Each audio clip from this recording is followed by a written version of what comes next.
Hey, everybody. Welcome back to the Holocron Chronicles. This is episode 117 over on the Secret Friends Unite podcasting network. I am your humble host, X-Wing pilot extraordinaire, and my number one, my co-pilot seems to be dressing the part today. If you're watching us on YouTube, which I don't happen to be, that would be Peter Stein. Peter, good morning to you. Good morning.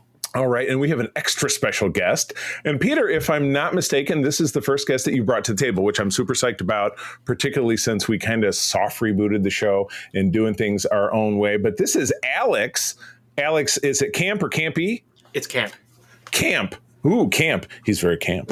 Of the exceptional Chaotic Good Coffee, Comics, and Games down in Lexington, Kentucky. Alex, welcome to the show. Thank you so much for having me. I'm really excited to be on here and talk Star Wars. Awesome. And that's exactly what we're going to do this time around. We have reached the Trinity in the Lucas-directed films, and this is the last one for a long time. But we are going to move forward and obviously cover the rest of the trilogy, the original trilogy, because that would be silly. But we will be talking 1977 Star Wars today. We're going to do it in a little bit more of a 10,000-foot view, because going through the plot points of view, and there isn't an unborn fetus in this world that doesn't know the plot of Star Wars. It's like It's like covering Batman or Spider-Man's origin in a movie. Just don't.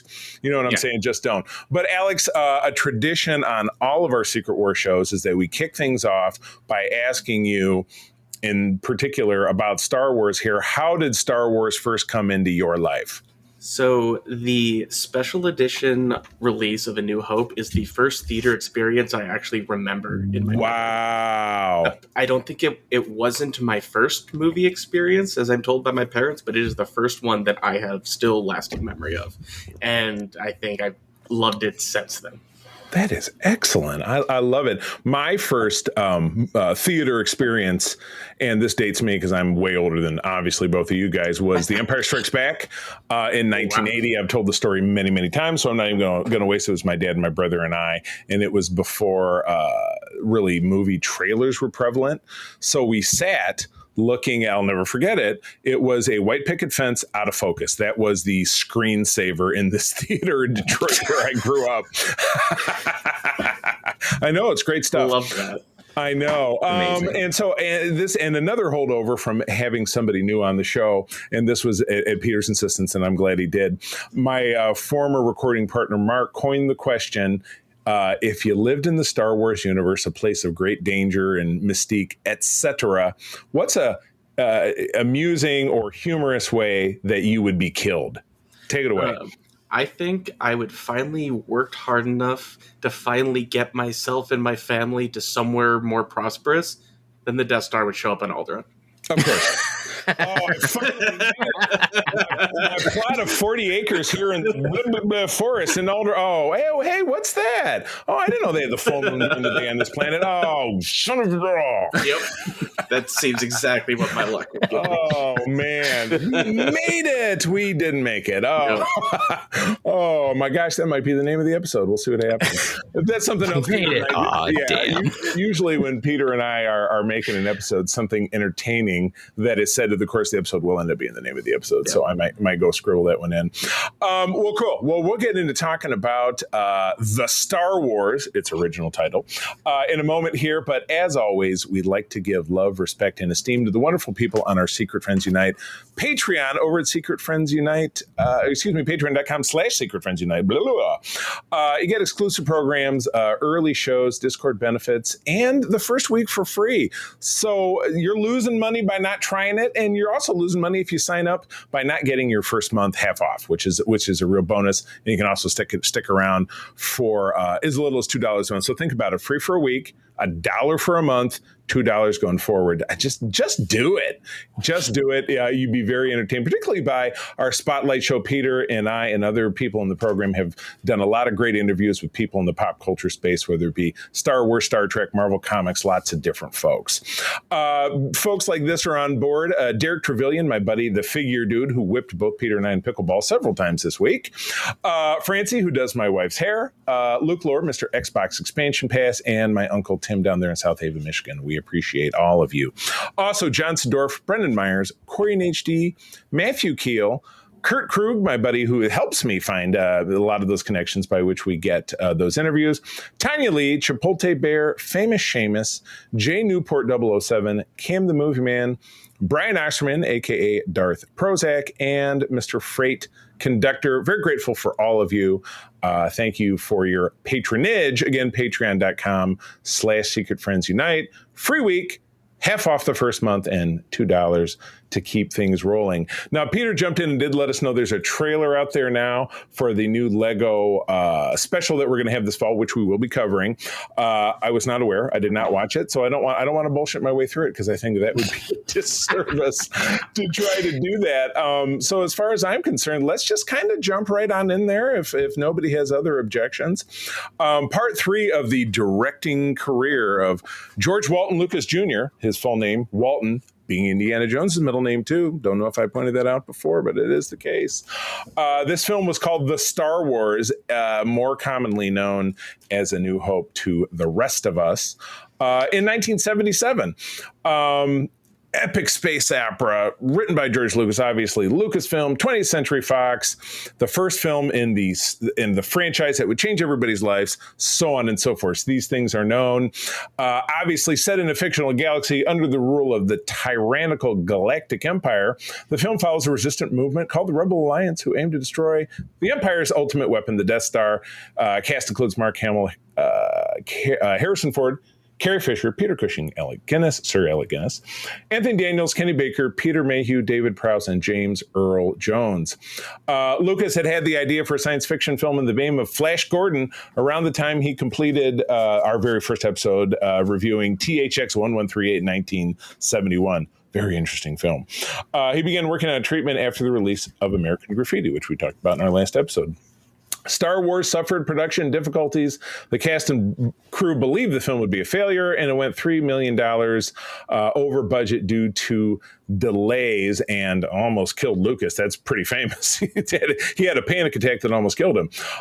Very few people were confident in the film's box office prospects. It was released in a small amount of theaters in the United States on May 25, 1977, quickly coming up on 50 years ago, which is completely insane. Became a surprise blockbuster hit, leading it to being expanded to a much wider release. It opened to universal acclaim, praised for its groundbreaking special effects, grossing $410 million worldwide during its initial run, which, if I'm not mistaken, was over a year. Because back in those days, people didn't have VHS tapes or DVDs or Blockbuster or streaming like we have now. You just went to the theater and watched something. That was it. This surpassed Jaws of 1975 to become the highest grossing film in the world until the release of E.T. the Extraterrestrial in 1982. Often regarded as one of the greatest and most influential films of all time, Star Wars quickly became a worldwide pop culture phenomenon, launching a tie-in of products, as we all know, novels, comics, video games, amusement park attraction, and merchandise, such as toys, games, and clothing. It's also widely known to have created the modern action figure industry by creating the 3 3/4-inch action figure because of the because of the 1970s oil crisis. It's a lot easier to make a figure this big than a figure this big, if you're looking at me, 3 3/4 versus 12-inch tall figure. The Library of Congress selected it for preservation in the National Film Registry in 1989, and its soundtrack was added to the U.S. National Recording Registry in 2004. Whew, that was a lot of words I just said. Holy cow. And being that everybody in the world knows this story, like I said, not an immature ovum out there that isn't watching Star Wars in there somewhere and knows everything that's going on. We're not going to go through the story beats because it's not necessary. But what we are going to do, and I'm going to kick it to Alex first, is to talk about some of the things that we find most interesting about the film, not only when it came out and its influences and things of that nature, which Alex is going to cover, but I'm going to talk about how has the film itself evolved between 1977 and present day. So Alex, I'm going to kick it over to you. Tell us about Star Wars. Well, all right. That's a fun intro that I just get to go like, tell us about Star Wars. I'm like, oh, where do you begin? But that, I think, goes to how amazing it was. Because you have that question, where do I begin? The world building of it is fantastic. Because we think we've all either read stories, watched things where it feels like things are only happening because of the characters we follow. What I love about Star Wars is you take Luke and Han out of it, the plot will continue, just in a very bad way.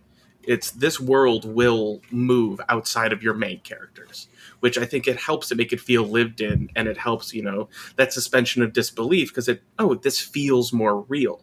And then going on to it, that the influence of Kurosawa that Lucas is, the name Jedi comes from the Jedi Kurosawa work, and that A New Hope is essentially Hidden Fortress with a World War II dogfight at the end of it, which is really cool, including there's some shots that are almost exact. Like, there is an argument can be made that A New Hope is a reimagining of Hidden Fortress, which I think is really cool, especially since Kurosawa is probably one of the most influential filmmakers in cinema, because once he started doing all that stuff in Japan, people saw it and took it. So many of how the cinematography is done, all that, a lot of it comes from Kurosawa. So you have this entire universe that is kind of hokey, pulpy, and, kind of foreign, but set in a way that is super familiar. So now people can easily just get on board. It's like, okay, I know this kind of feels right. Okay, oh, we have this kind of farm guy doing this thing. Things like the tropes and everything are like, oh, we have a mentor. I know exactly what this sort of character does. And it is the most basic plotline. It is literally the story of a farm boy taking the rogue with a mentor to go rescue a princess from an evil wizard. Like, at the end of the day, that is what Star Wars is. It is the most copy-paste fantasy story that's there. But it's done in such a fun way that it stands out and it's unique. Which, in the way that Minecraft took over the video game world, you take a simple concept, do it to 1,000%, and it's popular. Surprising. And just going on that they were able to set so many beats in there. Like just dropping, oh yeah, there's this thing called the Clone Wars. It's a one-off line in the movie that could never have been mentioned again. But it then allowed for an entire plot point going into the prequels, an entire spin-off series that people still want to know more about. That's still probably one of the coolest things that George has come up with. And it feels epic. It feels grand. You get the sense of scale in just the opening shot of the Tantive 4 coming in. You're like, oh, that's a cool spaceship. And then you get the scale of the Star Destroyer. Like, oh, this world is different. And you are going up against trouble.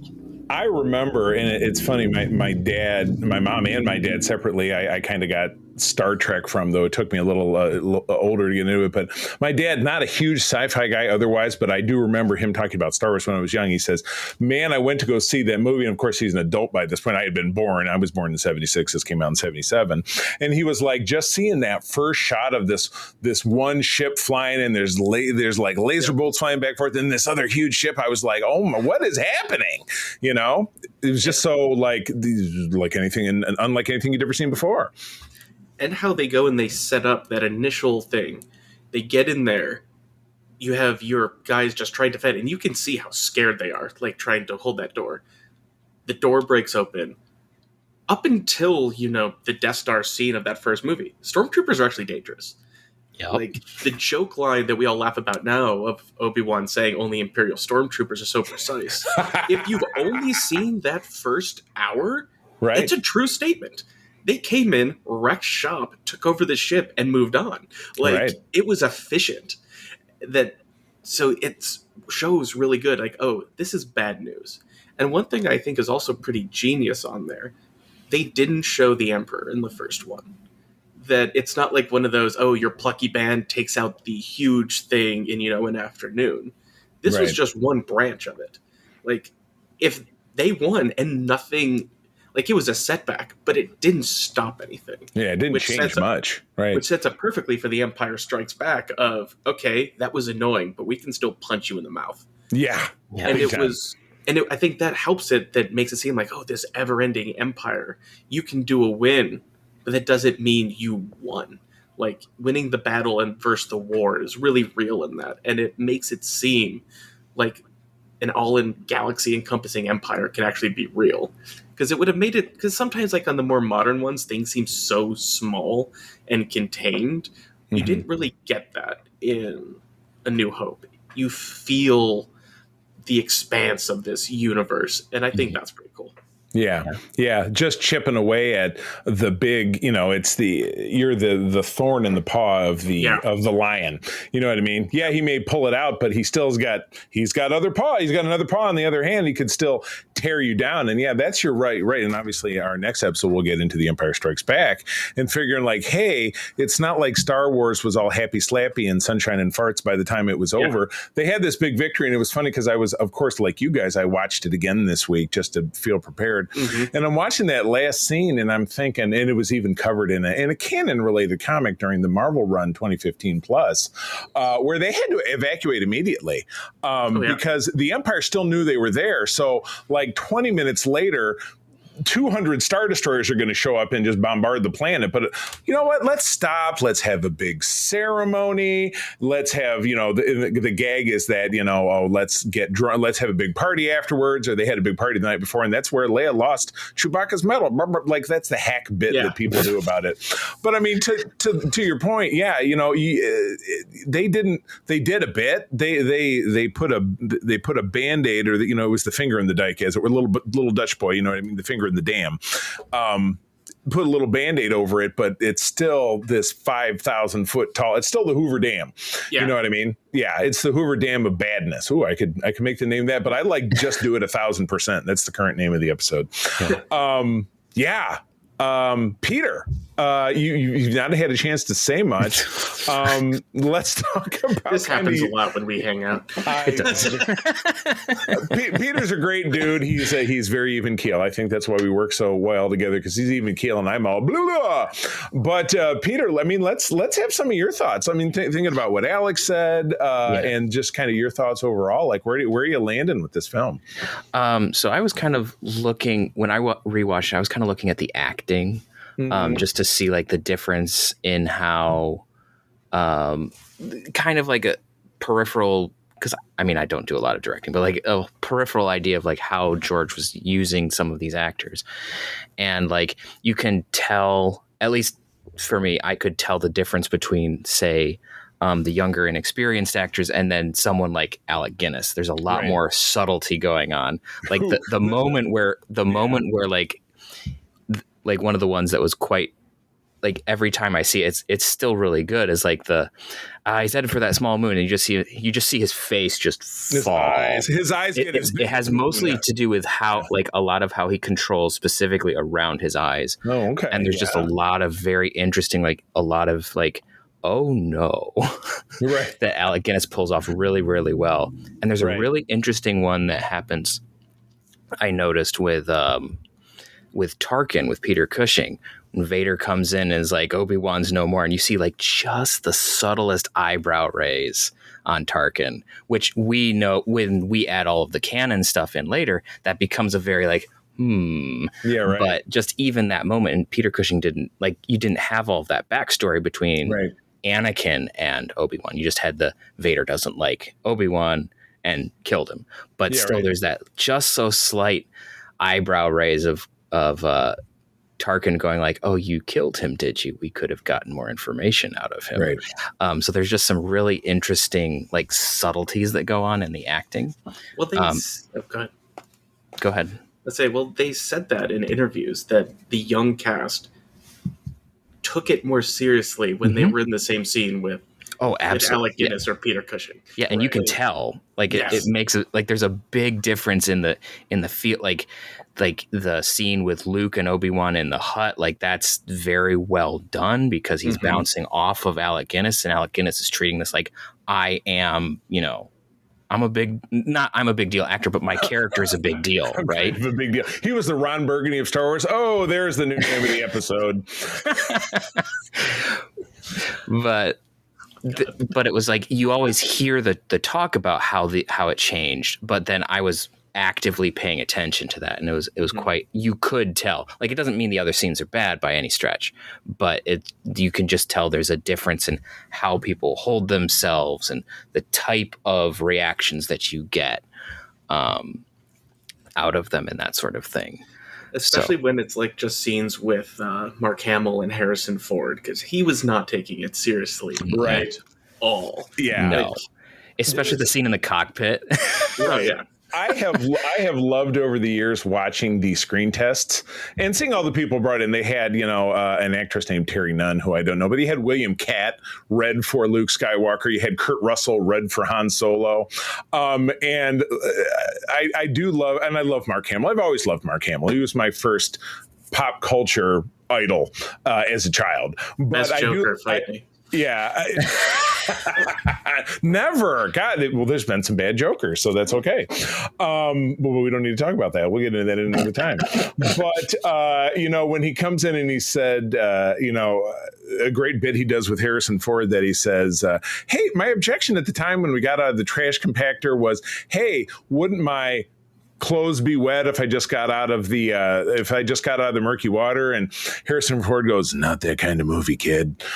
Very famous line. Yeah. Or Mark Hamill says, on my deathbed I'll remember this line from my screen test. And then he says, he rabbles through it, and I can't remember. He says they're blah blah blah, Aqualish and Solus and this thing and that thing, and their defense is largely based along a large scale invasion. He says it's one of these, George, you can write it, but you just, nobody can say it. You know what I mean? Yeah. But yeah, you're right. They were taking it seriously, but at the same time, they were like, Harrison Ford was 30 and Mark Hamill was 22 and Carrie Fisher was 19. She was a child, and they're just like, we're doing this thing. We're in England. Maybe it'll be a big deal. Maybe it'll be a flop. And then everybody's lives change, even though it was Harrison Ford who became the big star, which I just very fondly remember from, I drift back to the Family Guy spoofs, and he says, hello, I'm Harrison Ford, I'm Han Solo. He says, I'm the blah, blah, blah, and I'm the only actor in here whose career won't be destroyed by this movie. It's absolutely the truth.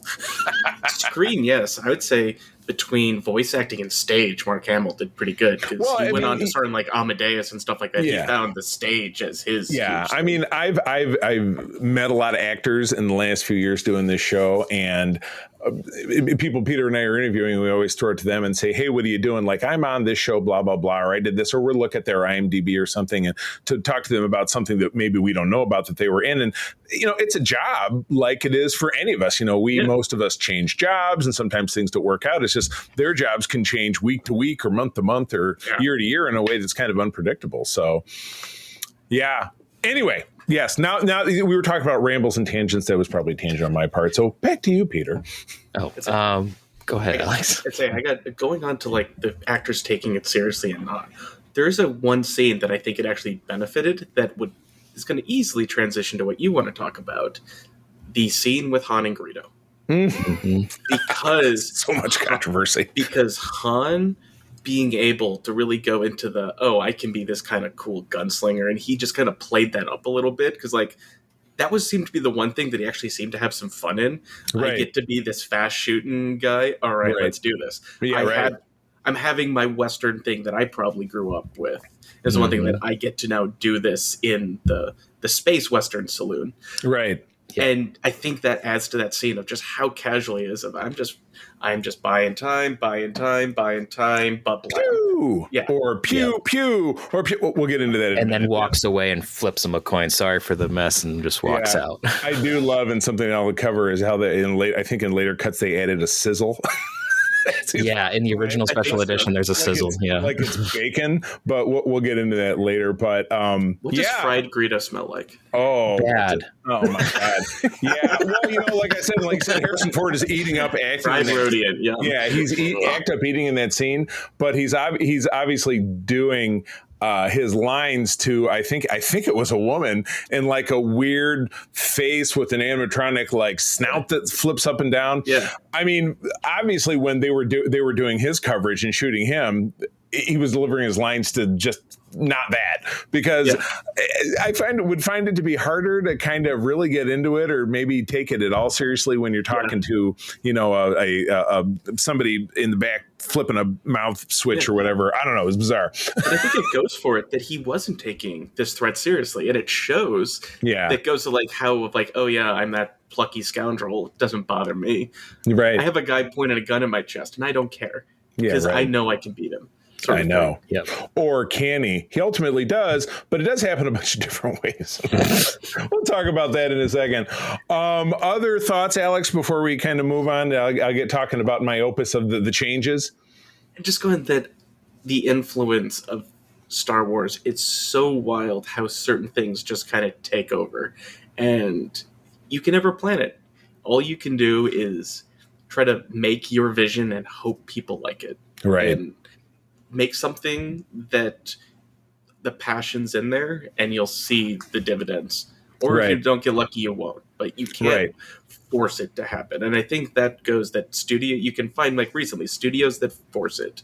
Yeah. It's so different than when there's just something that is. Warner Brothers and DC with Snyder is the greatest example. What can we cram in? Because the other guy did it better and he's having a bunch of success. I can do it too. You can't. You can't. And even if they did it the same that Marvel did, you don't know that they're going to. It's like the Superman movie was very successful this summer. We're recording this in the summer of 2025. But, James Gunn, not to go on a James Gunn tangent, decided he had his vision. Even, and it's not about the characters, it's about the business and how to plan it out and how to go step by step and have it grow into something the way that the people at Marvel did. And even the Marvel early on, it wasn't like there was this singular studio and the singular vision. It was a bunch of things that happened to happen right together, and it gelled in the end and then blossomed into something that took over the world. Like this did. Because I'd argue that phase one ones, even though they're with different studios, was the most cohesive together when it comes to the actual lived-in world of the MCU. Yeah, somehow you're right. Somehow it did, even though that first block was like, here's the Hulk movie and here's Iron Man and here's. You're right. Somehow they made it all work. But anyway, we're off topic as usual. But that's how podcasting Par for the course. Par for the course. Peter, any final thoughts before I start getting into the nuts and bolts here? Other than this movie is, even though we know it as the first part of a trilogy, it is fairly self-contained in a way that makes it superior to a lot of films that come out now, in the sense that you don't have to sit there in the end and be like, oh man, now I have to go watch another one, or I have to watch something else. Not that like this would cause you to do that because it's a good movie and you want to see where the story goes. Right. But you don't have to. But you don't have to, where it's like there is a clear beginning, middle, and end, and it leaves stuff for there to be more, right? The Empire's not defeated, Darth Vader gets away. Like there's a lot of only sequel bait is Darth Vader didn't die. Yeah. And they showed him getting away. Yeah, and that is the closest it comes. And that's it, because he doesn't get blown out of the sky. So they left it open, and those are the kinds of endings that I really appreciate. Where it's like, if there's a sequel, great, but we're not sequel fishing. And there's a lot of, I am not going to point names I'm not going to point names or name fingers, but there's a lot of stuff now where it's like, we have to have a sequel. We have to create a franchise. And George Lucas wasn't looking in this first one. He had a whole large story that he was thinking of, but it wasn't the goal to create a franchise. The goal was to make the film and see what happened. Well, franchises just didn't really exist. No, they didn't. Outside of James Bond. TV. Yeah, James Bond. Yeah, I mean, there were TV series, and I think James Bond had 3 films by now. By the 70s? No, James Bond movie started in 62. So there were 5. But it wasn't tons yet. Yeah, then they switched over to Roger Moore. I'm going to say at least. Yeah, because 70s 7 and 10. Because 70s was Roger Moore, right? Okay, 70s, I just don't remember when the Bond films fell in. But so we didn't have film franchises per se, and so that wasn't the mindset. Right. Whereas now you can see that you have that. So I think that's it adds to the timelessness of the original Star Wars film, I think. And I'm going to go back to my butt kissing of James Gunn. Hopefully somehow he hears this and he wants to do an interview with Peter and me. No, but I thought Superman 2025 did a great job of that, because they gave you a little this other thing could happen because here's Supergirl coming in at the end, and but it wasn't like, oh, well, you won't get any, the real satisfaction in this movie is watching the next one. And the real satisfaction in that one is watching the one after that. So it's just, yeah, you're stuck in this never ending loop of never being able to experience a complete story. Yeah. You don't get that satisfaction of like, I like how this ended. Harry Potter and Twilight for starting the trend of the part 1, part 2 thing. Yeah. And then people will do it, and they started doing that for like everything. Yeah, I'm making movies that are not part 1 in name, but they are part 1. Yeah. Right. Yep. So, all right. So for my part, I was always very interested in, and of course, I'll probably do something similar for the other two films, but the evolution of this film was, I think, a little bit more expansive than the others. But way more than the other ones. It was this one and Jedi that got the most changes, and this one more so than Jedi. Yeah, no doubt about it. So so this film was released in 77, came out again in 81. In 1997 was a special edition, just like what Alex was talking about. We got a DVD release in 2004, and then we got a Blu-ray release in 2011, and then we've got a streaming release on Disney Plus in 2019. And per my research, that is pretty much the parts that exist. And Peter's going to jump in and talk about something that I didn't really notice once we get to the special editions. So do remember when this film came out, I think, and I didn't write this down, but the biggest part of it is that the 77 release had an opening crawl, but it did not have a name. It was just crawl. It is a period of Civil War. That's where we got started. And that changed. And it was the name of the film was The Star Wars, I think. I don't know if the poster behind me, of course, the name of it is Behind Stuff. So I'm not sure if that says Star Wars or The Star Wars. Probably. Yeah, that one was just Star Wars. It was Star Wars. All it was Star Wars. Yeah, but in the 81 release, so I did take some notes and I went through and pulled this from probably Wikipedia, but I really thinned it out for things that I felt like, oh, they use this alternate take and blah blah blah. Or this door slam was a different noise. I didn't really care about that. But first one is for the 81 release, the line Episode 4: New Hope was added to the opening crawl. Which is most noticeable alteration, but the entire crawl was done Star Wars, blah, blah, blah.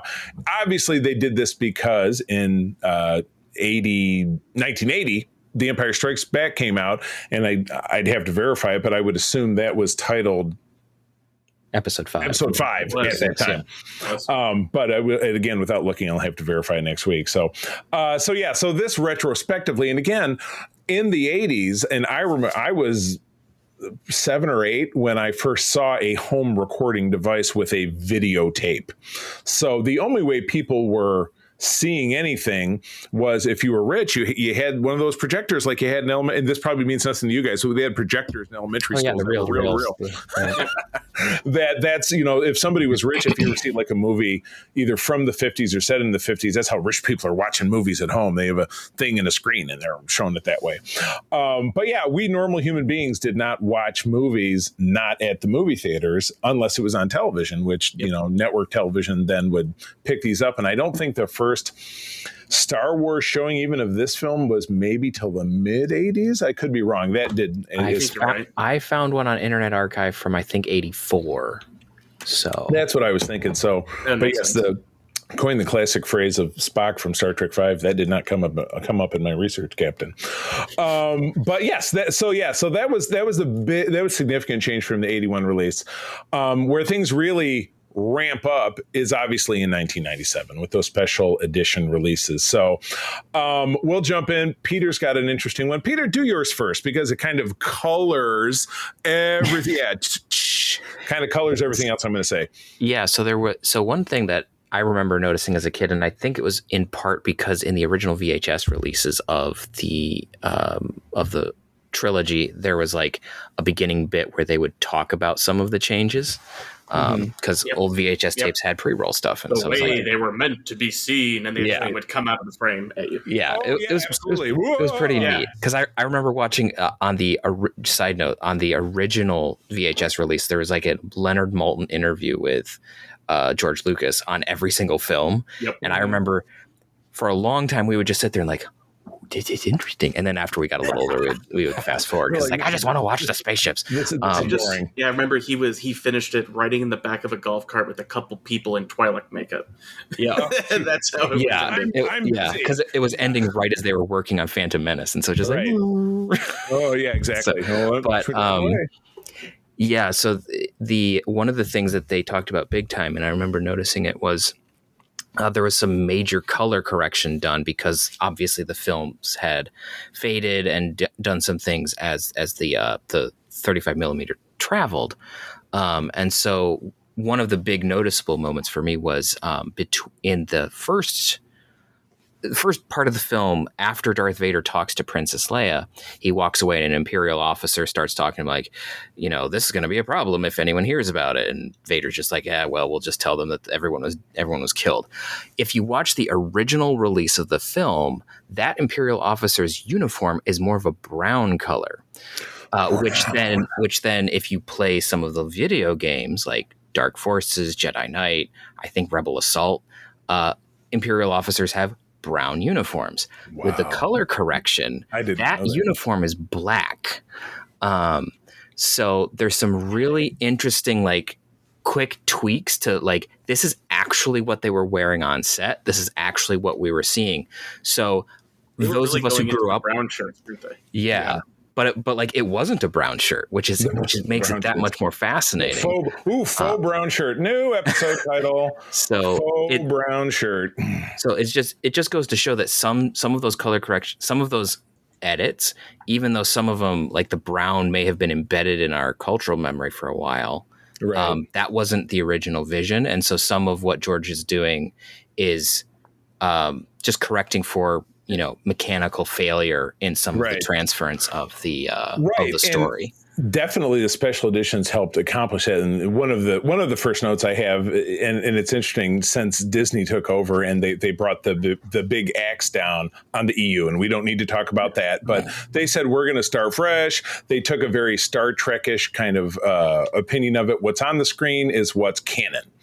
And this did something great because they did sneak in something that came from the EU, but I'll talk about it in a second. So, jumping in, I noticed this because again, Todd, my other partner, and I were at MSU. We were roommates in '97 when this came out. So we went to go see. It was like January was New Hope, February was Empire, and I think they either pushed Empire or Jedi or Empire and Jedi back a few weeks because New Hope was blowing it up in the box office. Yeah, they didn't push it far enough back for my dad because we went to the theater expecting to go see A New Hope, and it was it's Empire, and he's like, you guys haven't seen it before. Screw it, we're gonna go see Empire. So the first Star Wars film I ever saw in the theater was Empire Strikes Back. I didn't know that you and I had that same experience. So that, except for you saw a special edition, I saw the original. But you were a little older than I was because I was 4 and you would have been 6 or 7 if I'm doing my math correctly. Yeah, there you go. So go ahead, please. As I say, before we go into too many details, can I ask what is everyone's opinions on the changes with the special editions before we talk about it? I want to get an overview. I'm gonna probably onesie-twosie my way through it, but I'm gonna say more harm than good. Ooh, I'm the opposite. I think outside of Mos Eisley and the Anakin changes, the changes are made for the better. Maybe I'll feel better as we go along. But that's generally where I fall. The Mos Eisley stuff is a little bit cluttered. And because there was just a little too much CGI added, it was like there was a lot going on in Mos Eisley anyway. Yeah. So some of is made infinitely better. The dogfight is way more interesting. I'm 100% with you. So and the only thing, and I'm going to nitpick on a special edition to next special edition change. We'll wait till we get we get to it because there's one that's like. Okay.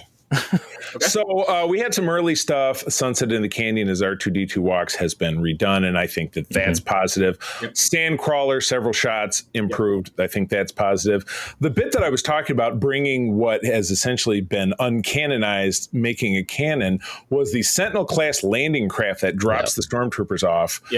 Was never seen before, so my assumption is that does come from the EU, because where else would it? Comes from the video games, I think. Yeah, I didn't think it was original creation. We get back to kind of the most glaring thing, and we already talked about it, which would be Mos Eisley. In the 90s. Yeah, Sorry. and the speeder as it goes through Mos Eisley. So this has been subsequently improved slightly, but back in '97, it was even to my eyes, it was like it's just jarring. Just don't. Little nice Easter eggs they stuck in were the little asp droids having the little droids going back and forth, and Dash Rendar from the Shadows of the Empire, which we've talked about extensively, and it's a very, very big part of our people my age who were adults at the time loving Star Wars in the late '90s.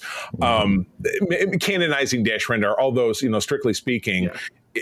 There was nothing to actually say that it was him. Where is he in the? If you look at the little picture that I have in the notes, it's the little blob in the upper left-hand corner. That's him. Oh, was it his ship? Yeah, his ship. Yeah. His ship, which is the Outrider. But again, okay, I must have just not noticed. Strictly speaking, it was the ship. He wasn't on top of it going, "Hey guys!" So you don't actually know that it was because again, it's saying like, "Oh, you saw my Honda CRV driving down the street. It was me." Well, it could just be a CRV unless it has my license plate on it. You know what I mean? So people were jumping, but we don't need to dwell on Dash Rendar. I think there have been other things that have canonized him in addition to this, but we can dig into that at a later time.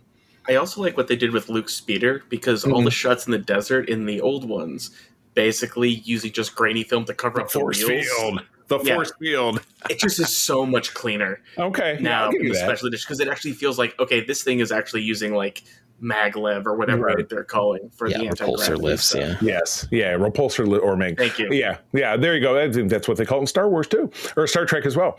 Now we get to the famous Greedo. Now, this ignited a controversy which may never die, and it's coming up on 30 years since this has been out. But very famously, as Alex was talking about earlier, a very cool, calm, and collected Han Solo shoots Greedo under the table as they're sitting at a table in the cantina as Greedo is trying to collect on him as a bounty and makes the cardinal mistake of, I'm reminded of the line that Falcon said in the Captain America Civil War. I don't know if you've been in a lot of fights, but there's usually not this much talking. He should have just taken him away. It would have been that big of a problem. But yes, they did this. Greedo shoots first, hitting the wall behind Han, and then Han shoots him. This will be addressed later on as being changed, as will the next thing that we address, where Han leaves there and he encounters Jabba the Hutt, who is the villain in the first act of the Empire, or excuse me, Return of the Jedi, as a completely CGI'd character adapted from some film that was shot and not used in the '77 of an Irish actor, heavyset man, walking around talking to Han. That footage exists somewhere. I'm not sure the audio. I've probably seen it. Yeah, the audio does exist. You can find it. And yeah, the early add-on of Jabba is cool for shock value, but it's kind of like looking at Mos Eisley in this day and age. It's just like, this is one that I have a little a bone to pick with, because as bad as the original 1977 CGI was, if they had touched that up, it would have been better. Yeah. Because what they then went in the next version is they took the CGI model that they had used in the Phantom Menace, and stuck that version in, which doesn't look anything like jarring. The Jabba the Hutt that we see in Return of the Jedi. Yeah.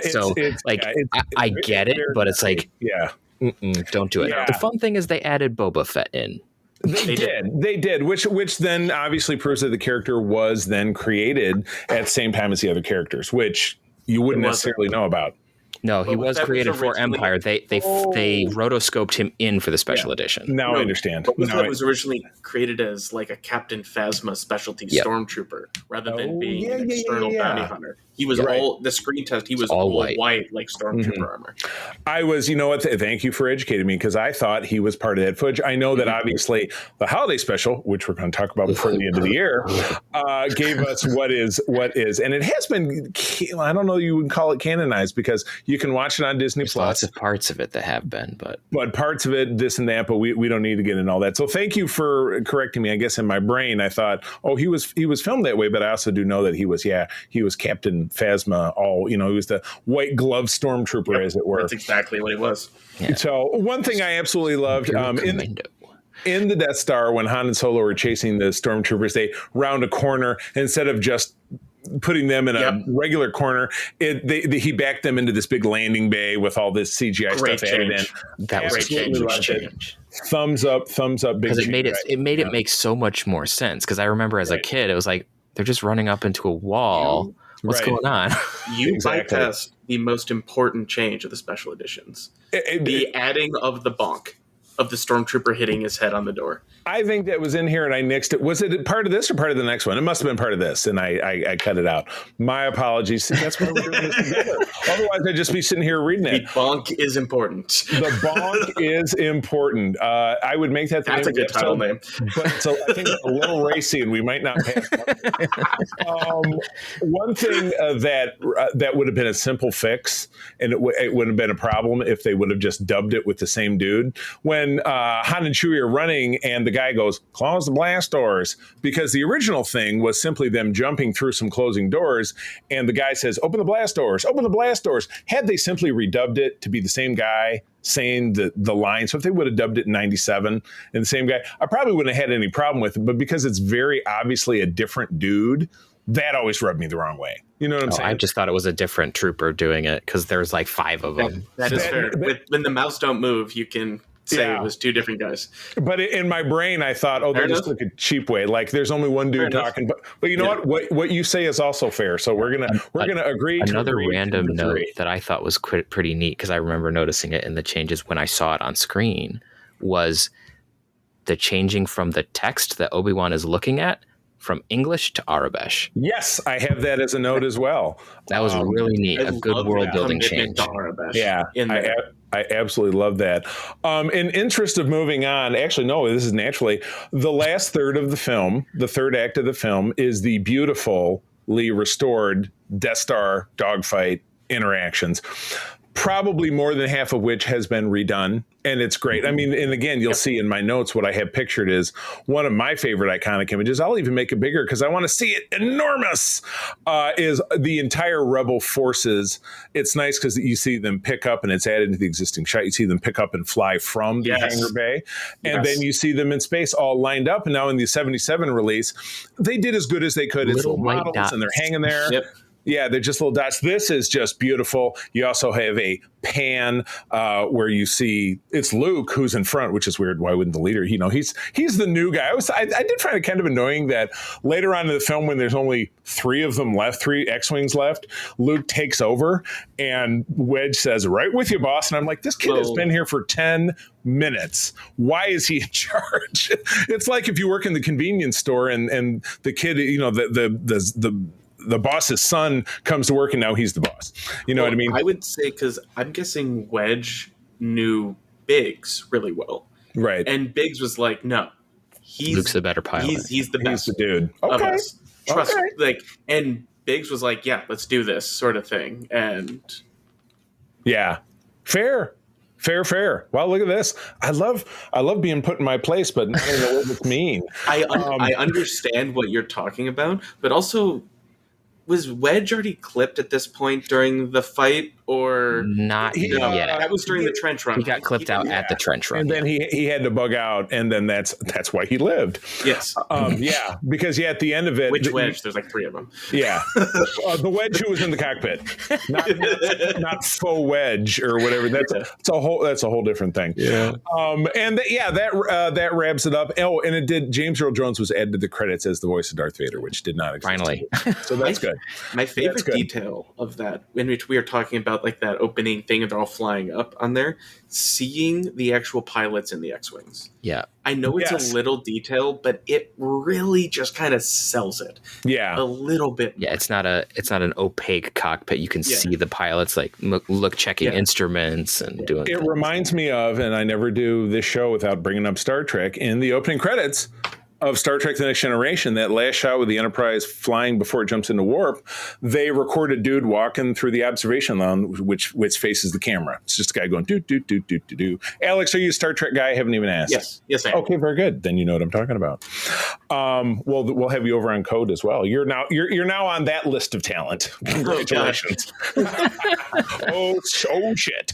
All right. Well, Next Gen and Voyager are my areas that I would consider I know the most. We're about to handle the last season of Voyager, and then we will have moved through every segment of the legacy shows, which I'm very excited about. So I will get you on for one of those, but we'll revisit that in a moment. Okay, jumping to the 04, and again, I want to pick up the pace to the 04 release. Our two really big, significant changes have to do with the Han and Greedo sequence changing again.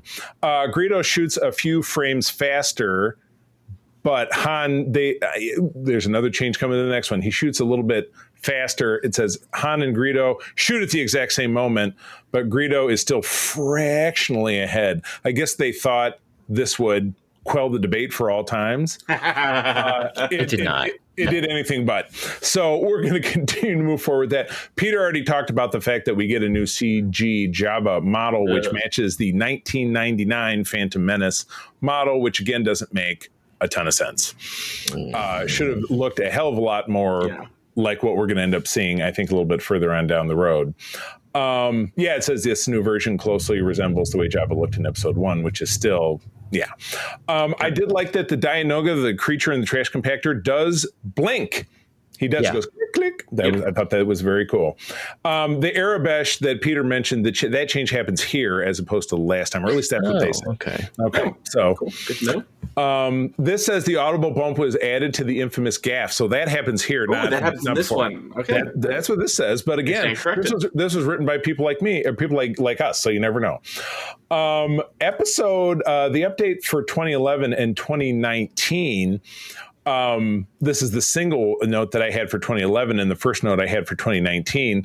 And this is something that my wife, April, and I, it particularly drives her nuts, but I like it too.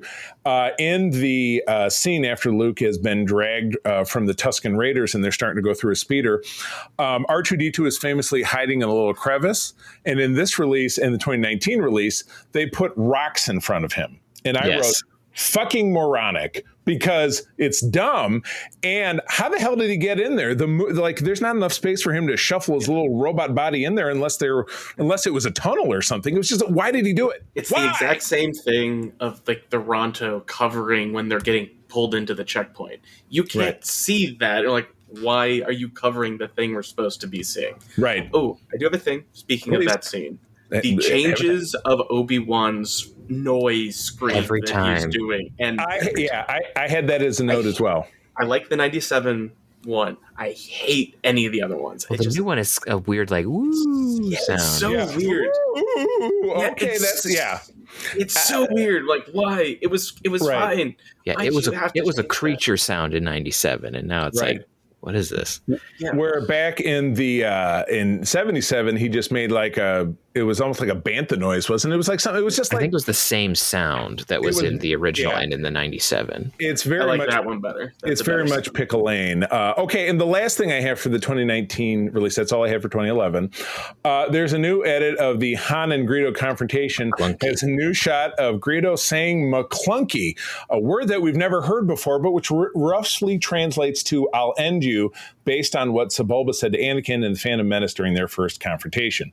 Just before he and Han fired each other, which is now shot towards each other at the same time, the shot of Greedo exploding has also been altered by removing the Greedo dummy and cutting earlier to the explosion cloud to give the impression that the explosion shot happened at the same. This is a lot of work.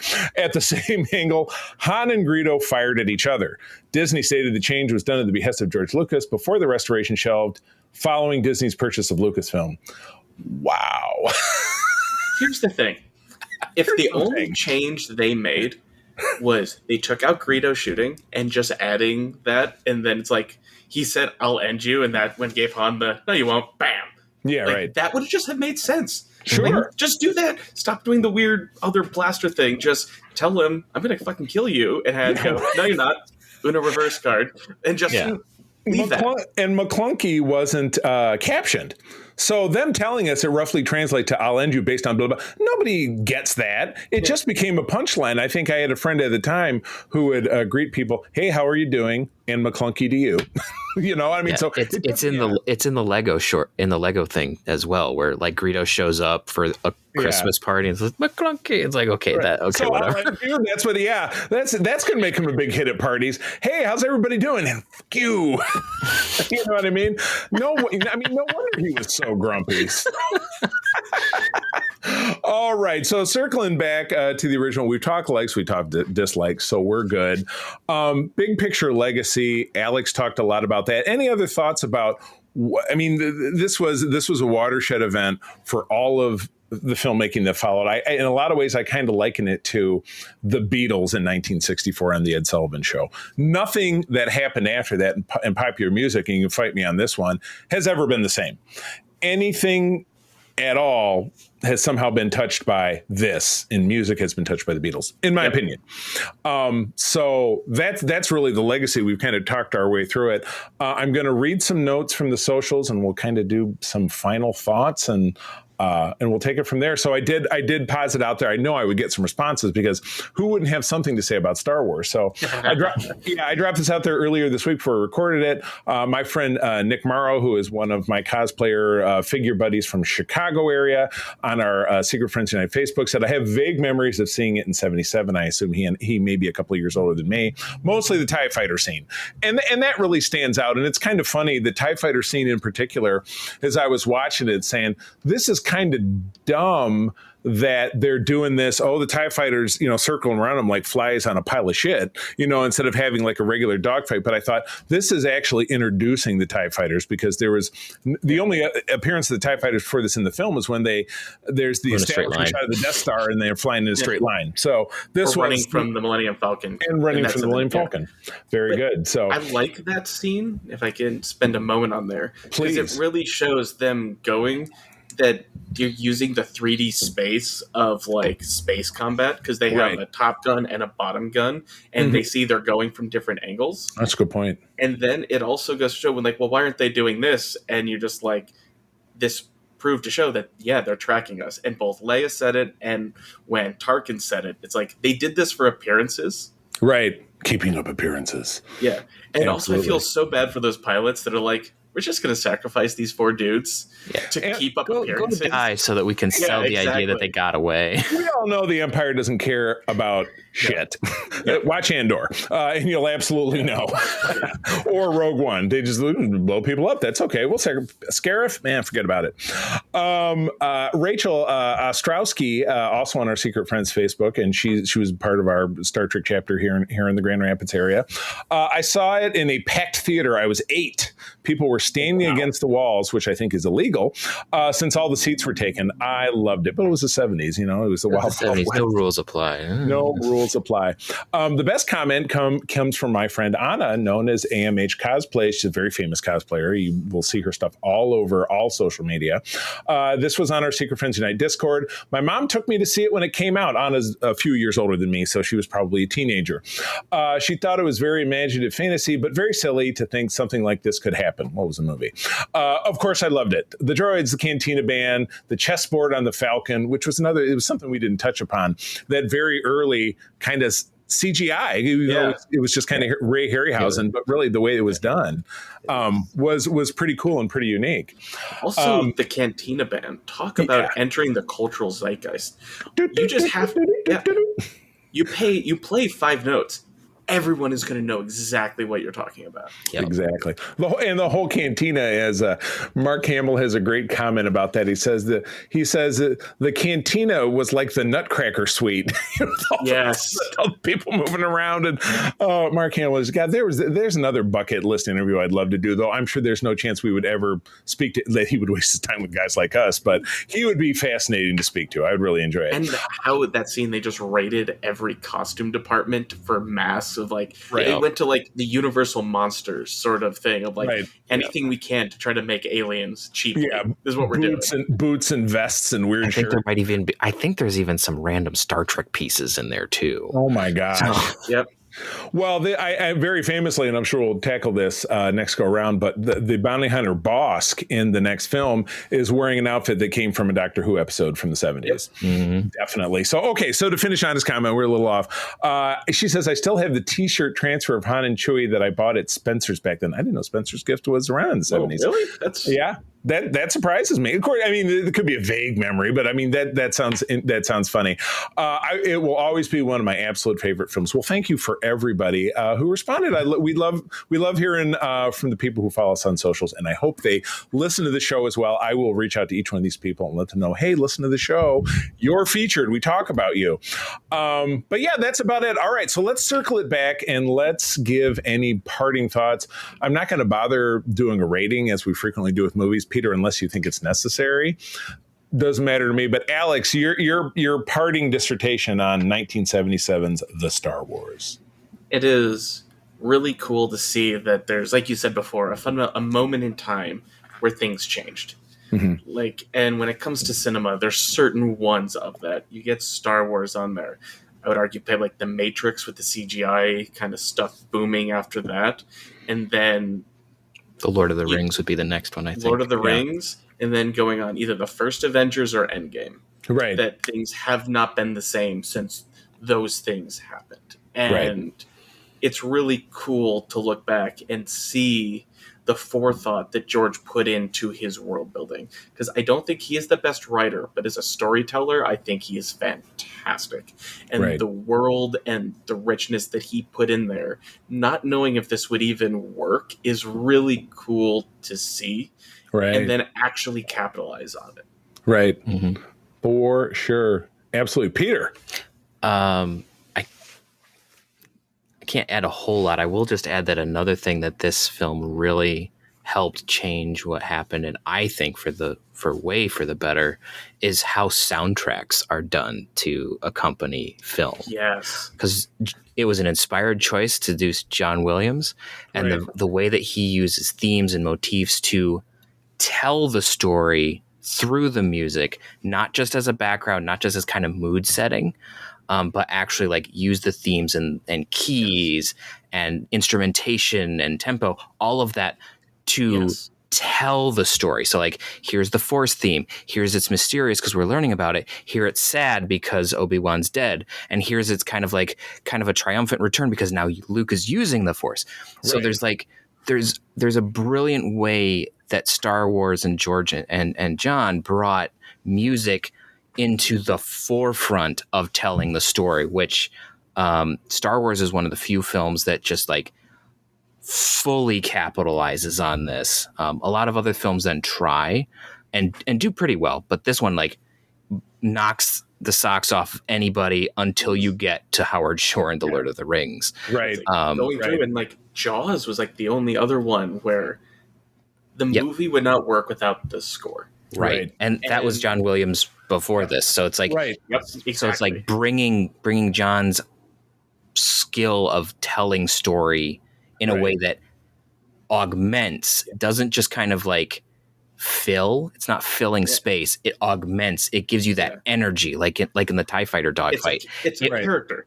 Yeah. The music is a character. It helps tell the story. So I think that's, it's not the only, obviously there's so much that gets, that this film does, but that's one of the things that I really, really appreciate in how affected the rest of cinema is allowing music to become a character, to become a secondary storyteller. People forget that using a classical score was an actually controversial thing. I remember that too. At the height of the disco era, you know, at the end of the 70s. Yeah, everyone. That was also one of the reasons why the studio was probably so hands off, and actually why it was so good, because it's like they're making all the wrong decisions. Right, and blew everybody away. Let's not forget that it was the aftermath of this that George Lucas negotiated the profits from the action figures, which is what really made him rich. And the merchandising.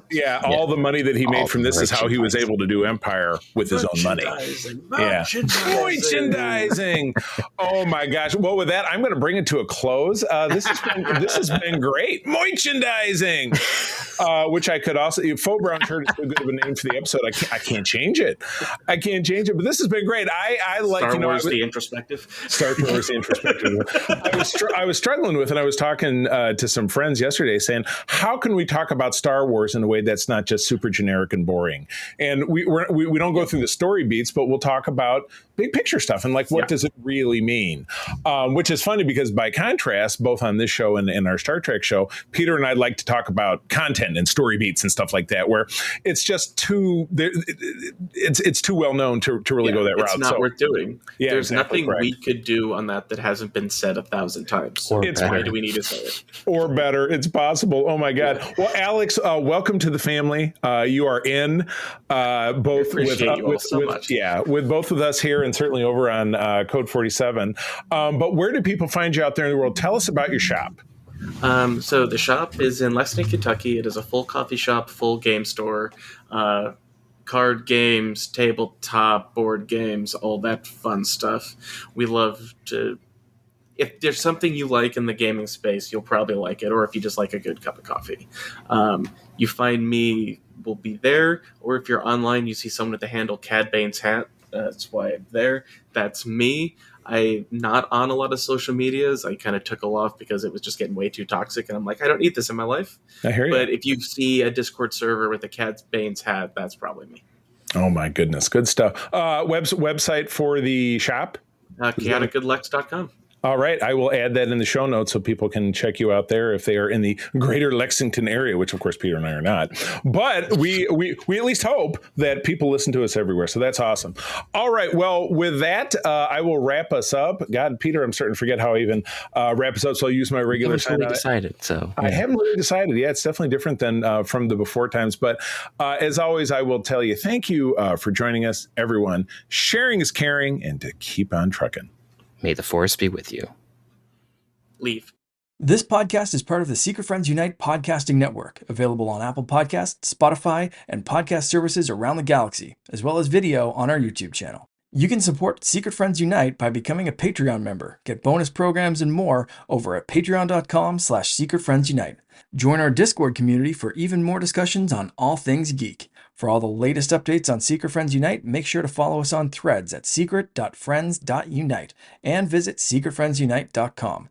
Find our merchandise at TeePublic and Redbubble. Thanks for listening, and may the Force live long and prosper.